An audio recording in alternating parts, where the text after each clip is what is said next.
Hello everyone, so welcome to your favorite education channel. आज हम unit first topic first के बारे में बात करेंगे, इंट्रोडक्शन टू सी लैंग्वेज। तो सबसे पहले हम सी लैंग्वेज के बारे में जानेंगे कि भाई ये है क्या सी लैंग्वेज यहाँ पे, क्योंकि अब नए नए स्टूडेंट आए होंगे तो उन्हें नहीं पता होगा, किसी को नहीं पता होगा इस बारे में कि ये सी लैंग्वेज होती क्या है। तो आज हम इसके बारे में समझेंगे, ठीक है। तो फर्स्ट जो हमारा पॉइंट है वो क्या है, C is a programming language developed at AT&T's Bell laboratories of USA in 1972 में। इस लैंग्वेज को डेवलप किया गया था AT&T's बेल लेबोरेटरीज में USA में 1972 में इसको डेवलप किया था। नेक्स्ट पॉइंट क्या है आपका, it was designed and written by a man name Dennis Martin Ritchies. और जिस मैन ने इसको डेवलप किया था उसका नाम है Dennis Martin Richie.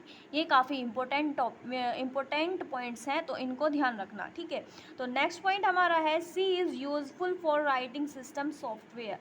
System software को राइटिंग करने के लिए काफ़ी यूजफुल होती है सी लैंग्वेज, जैसे कि such as operating system, compiler, interpreter etcetera. Next point हमारा है, C is reliable, simple, easy to use, friendly, capable and structured programming language. C जो है एक रिलिएबल है, सिंपल है, इजीली से यूज़ कर सकते हैं, फ्रेंडली होती है, कैपेबल होती है और इसे हम स्ट्रक्चर प्रोग्रामिंग लैंग्वेज भी बोलते हैं। नेक्स्ट पॉइंट हमारा है, it is code reusability and limited number of keyword. इसके कोड को हम रीयूजेबिलिटी भी कर सकते हैं और इसके जो कीवर्ड्स हैं वो लिमिटेड होते हैं, ठीक है। नेक्स्ट पॉइंट हमारा है, it is middle level language and procedural oriented programming language. तो इसे हम क्या बोलते हैं, इसे हम मिडल लेवल लैंग्वेज बोलते हैं और दूसरा इसे प्रोसीड्यूरल ओरिएंटेड प्रोग्रामिंग लैंग्वेज भी बोलते हैं, ठीक है। ये बात ध्यान रखनी है, ये कौन सी लैंग्वेज है, कौन सी लैंग्वेज में आती है हमारी सी लैंग्वेज, मिडल लेवल लैंग्वेज में, ठीक है।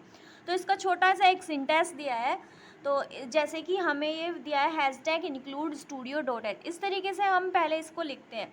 तो इसके बारे में जानते हैं आप क्या होता है, hashtag include studio dot H, ये हमारी एक हेडर फाइल होती है, ठीक है। उसके बाद हमारा मेन आता है, मेन के बाद यहाँ पे हमारे कर्ली ब्रेसेस लगे हुए हैं और ये यहाँ पे हम कोड लिखते हैं।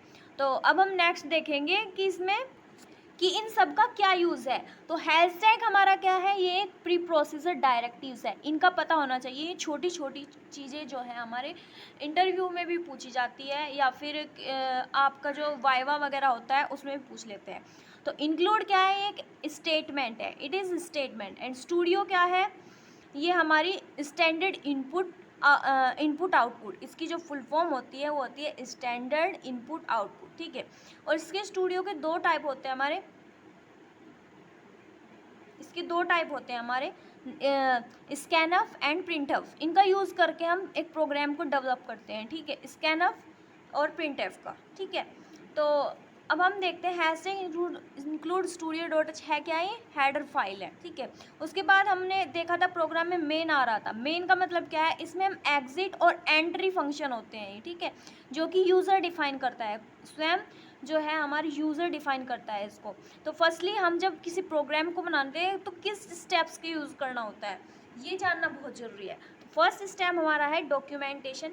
जैसे कि हम कुछ भी लिख रहे हैं तो उसमें एक स्टेटमेंट दे देते हैं कि ये इस तरीके से है, ठीक है, इसलिए यूज़ की हुई है, यानी कि समझाने के लिए, अंडरस्टैंड करने के लिए हम डॉक्यूमेंटेशन को लिख लेते हैं। पर ये ज़्यादा ज़रूरी नहीं होता, इसको लिख भी सकते हैं और लिख भी नहीं सकते हैं। नेक्स्ट हमारा है pre procedure directives. Pre procedure directives मैंने आपको बताया, हैशटैग जो हमारी प्री प्रोसीजर डायरेक्टिव्स है। नेक्स्ट हमारा है ग्लोबल डिक्लेरेशन। ग्लोबल डिक्लेरेशन क्या है हमारी, जब हम हैशटैग इंक्लूड ये हमारी हेडर फाइल लिखेंगे और उसके बाद मेन और हेडर फाइल के बीच में जब हम इंटीजर ए और इक्वल टू 10 मानेंगे तब हमारी जो है ये जो होगी हमारी ग्लोबल डिक्लेरेशन होगी। और इस ग्लोबल डिक्लेरेशन को हम यहाँ पे भी लिख सकते हैं, मेन के नीचे भी लिख सकते हैं, ठीक है। तो नेक्स्ट हमारी है फंक्शन डिक्लेरेशन। उसके बाद फंक्शन डिक्लेरेशन, मेन मैंने बताया था आपको, ये एक फंक्शन डिक्लेरेशन है और एक क्या है, यूज़र डिफाइन फंक्शन है। तो इनके बीच में जो कोड लिखते हैं वो बोलते हैं, उसे बोलते हैं हम फंक्शन डिक्लेरेशन, ठीक है। तो अब हम एक इम्पोर्टेंट नोट्स पढ़ेंगे इसमें, ये काफ़ी इंपॉर्टेंट है प्रोग्राम के लिए, किसी भी प्रोग्राम बनाने के लिए। तो C is a case sensitive language, C जो है एक केस सेंसिटिव लैंग्वेज है, ठीक है। उसके बाद हमारा नेक्स्ट पॉइंट है dot C is an extension of C language file, यानी कि जब हम कोई फाइल बनाएंगे तो उसमें डॉट सी लगा के, कोई भी जैसे फाइल का नेम देना है, जैसे इंट्रोडक्शन डॉट सी लगा के हम उस फाइल को सेव करेंगे अपने लैपटॉप में। सी लैंग्वेज सपोर्ट 32 कीवर्ड्स, और सी लैंग्वेज क्या करती है, 32 कीवर्ड्स को ही सपोर्ट करती है, ठीक है। और ये जो हम सब प्रोग्राम है किस ऐप पर बनाएंगे, हम डेव C++ इंस्टॉल कर सकते हैं हम ऐप, और उसमें अपने प्रोग्राम्स को बना सकते हैं, ठीक है। नेक्स्ट हमारा है फर्स्ट प्रोग्राम, छोटा सा प्रोग्राम देख लेते हैं, आप इसको रन करके देख लेना। हैशटैग इंक्लूड studio.h हमने लगाया।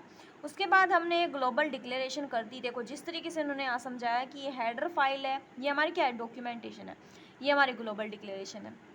इंटीजर a = 10 दे दिया, फिर मेन फंक्शन लगाया हमने, और प्रिंटफ हमें इस तरीके से लिखेंगे जब हम प्रिंटफ का यूज़ करेंगे, %d, और ये लगाएंगे कोलन हम कोमा a, और ये हमारा आउटपुट क्या प्रिंट हो जाए, और कर्ली ब्रेसेस से इसको क्लोज कर देंगे, आउटपुट हमारा 10 प्रिंट होगा। अगर हम इसको इंटीजर को मेन से नीचे लिखते हैं यहाँ पे, तब भी हमारा 10 ही आउटपुट आता। So thank you student, video को लाइक कीजिए, शेयर कीजिए और सब्सक्राइब करना ना भूलें। Thank you so much.